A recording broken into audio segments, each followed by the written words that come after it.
Hello friends, welcome back to our channel. శివుడి అర్ధనారీశ్వర రూపంపై చాలామందికి సందేహం కలుగుతుంది.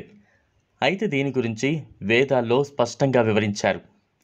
సృష్టి ఆరంభ సమయంలో బ్రహ్మ చేసిన మానసిక సృష్టి విస్తరించకపోవడంతో ఆయనకు తీవ్ర నిరాశకు గురయ్యారు.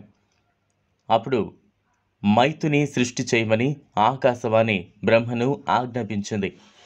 ఆ మాటలు విన్న బ్రహ్మదేవుడు మైథుని సృష్టికి ప్రయత్నించినా ఎంతకు స్త్రీ జనోత్పత్తి కాకపోవడంతో మళ్లీ విఫలమయ్యాడు.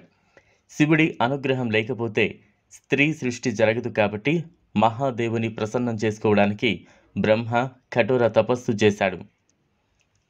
అలా చాలా ఏళ్లు తీవ్ర తపస్సు చేయడంతో ప్రసన్నుడైన ఉమామహేశ్వరుడు అర్ధనారీశ్వర రూపంలో దర్శనమిచ్చాడు.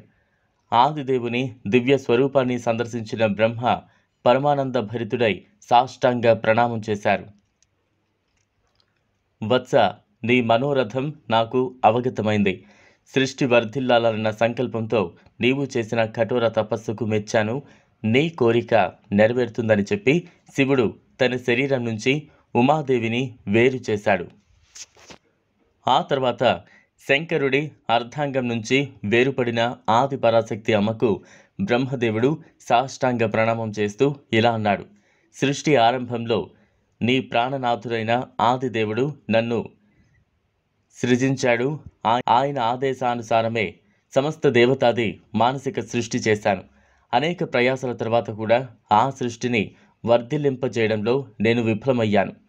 కాబట్టి ఇప్పుడు స్త్రీ పురుష సమాగమం ద్వారా నేను ప్రజోత్పత్తి చేసి సృష్టిని మరింత విస్తరింపజేస్తాను. కానీ ఇంతవరకు స్త్రీని సృష్టించడం కుదరలేదు. నారీ లోకాన్ని సృష్టించడం నా శక్తికి అతీతంగా ఉంది తల్లి. నీవు సంపూర్ణ సృష్టికి శక్తులకు ఉద్గమ స్థానానివి. హే మాత, నాకు నారీకుల సృష్టిని చేసే శక్తిని ప్రసాదించమని మరోసారి నిన్ను ప్రార్థిస్తున్నాను. చరాచర సృష్టి వర్ధనార్థం నా పుత్రుడైన దక్షునికి కుమార్తెగా అవతరించి నాపై దయ చూపమని బ్రహ్మ అర్థించాడు. బ్రహ్మ ప్రార్థన ఆలకించిన శివాని తదాస్తు అంటూ అతడికి స్త్రీని సృష్టించే శక్తిని ప్రసాదించింది. లక్ష్య సాధనకు తన భ్రుకుటి మధ్య భాగం నుంచి తనతో సమానమైన ఓ శక్తిని ప్రసరించింది. ఆ దివ్య తేజరూపాన్ని తిలకించి శివుడు చిరునవ్వుతో, దేవి, బ్రహ్మ తపస్సు ద్వారా నిన్ను ఆరాధించాడు. నీవు అతడిని అనుగ్రహించి మనోభీష్టాన్ని నెరవేర్చు అని పలికాడు. పరమేశ్వరుని ఆజ్ఞను శిరస వహించిన జగన్మాత బ్రహ్మ కోరిక ప్రకారం దక్షపుత్రిక అయింది. అలా బ్రహ్మకు అనుపమ శక్తిని అనుగ్రహించి శివాని మహాదేవుని శరీరంలో ప్రవేశించింది. తర్వాత మహాదేవుడు కూడా అంతర్ధానమయ్యారు. నాటి నుంచే ఈ లోకంలో స్త్రీ సృష్టి కొనసాగింది.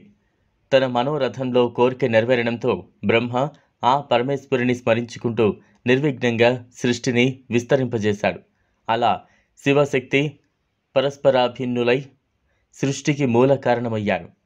పుష్పంలో గంధం, చంద్రునిలో వెన్నెల, సూర్యునిలో తేజం నిక్షిప్తమై స్వభావ సిద్ధము ఉన్నట్లే శివుడిలో శక్తి కూడా స్వభావ సిద్ధయ్యై విరాజిల్లుతోంది. శివునిలో ఈ కారమే శక్తి అయి ఉంది. శివుడు ఎల్లకాలం ఒకే రూపానికి ప్రతీక అయితే శక్తి పరిణామతత్వమై భాసిల్లుతూ ఉంటుంది. శివుడు అజన్ముడు ఆత్మ అయితే శక్తి జగత్తులో నామరూపాల ద్వారా వ్యక్తిని బలంగా ఉంచుతుంది. ఇదే అర్ధనారీశ్వరుని రహస్యం. అయితే ఈ అర్ధనారీశ్వరుడు ఒక పర్వతం కూలిపోతుండగా పాము రూపంలో వచ్చి అందరూ భక్తులను కాపాడాడు.